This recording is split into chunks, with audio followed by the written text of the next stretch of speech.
The Yes, sir. thermistor. Yes, sir. Okay. In the next class, we will see linear variable differential transducer (LVDT). Okay.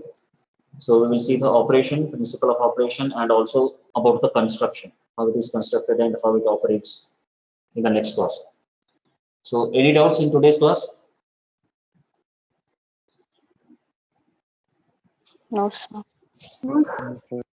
Sir, Okay, we will stop the class here. In today's class, we discussed about the resistance temperature transducer. We have seen one industrial platinum resistance thermometer, and we also saw about the thermistor and what are the materials that are used and what is the basic principle used. And in the next class, we will see about the LVDT. Okay, so thank you for joining.